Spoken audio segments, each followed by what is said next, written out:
Mimi nadhani mjomba, hilo halina shida, ila sasa nataka nipate maelezo kutoka kwake, aniambie eti changamoto ni nini zaidi. Mweleze. Mjomba, tatizo ni kwamba mume wangu mimi amekuwa ni mtu wa wanawake tu, mara unamkuta yuko baa, mara unamkuta yuko guest. Yaani nafika hatua hata mwezi mzima nashangaa hata asifike ndani. Na sasa kile kitendo kinakuwa kinaniuma sana. Na ukiangalia mimi ni mtu ambaye nampenda na nimetoka naye mbali. Kwa hiyo wewe ulikuwa unataka malengo ni kwamba atulie. Hilo lenyewe limeisha.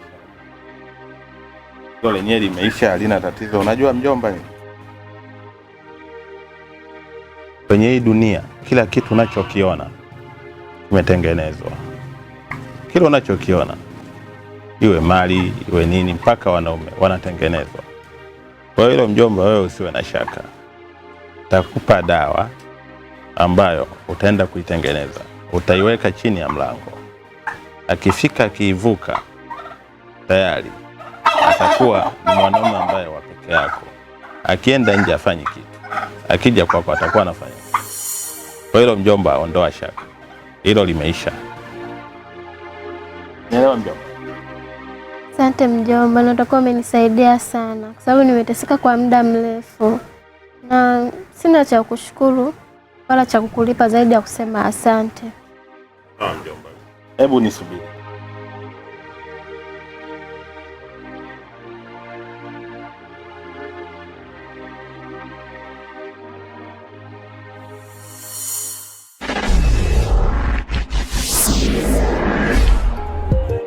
Baba na mama, baba na mama, baba na mama, baba na mama.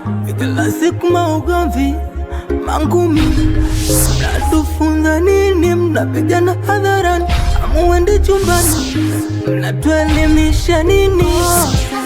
Kosa mmeshakunjana kila kukicha, afadhali ya jana. Kumbukeni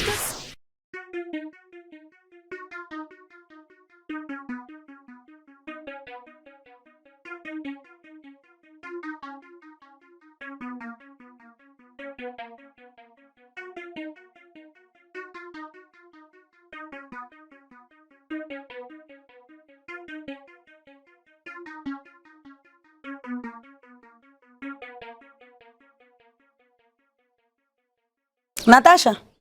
Abe. Njoo hapo nywe chai.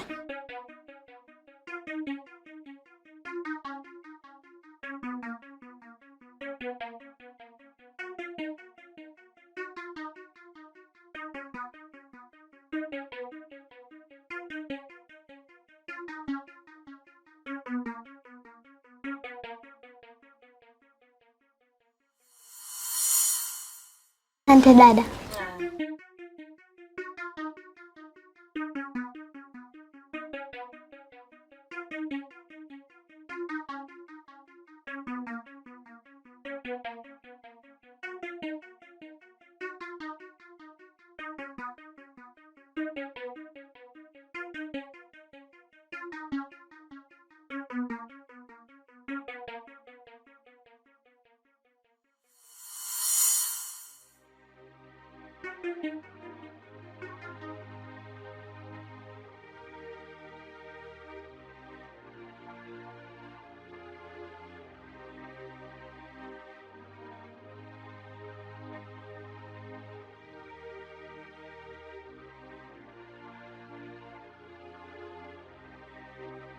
Lili. Abe dada.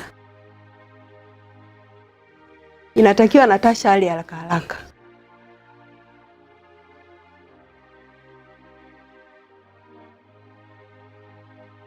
Tunajua mamangu akifika hapa itakuwa ni hatari.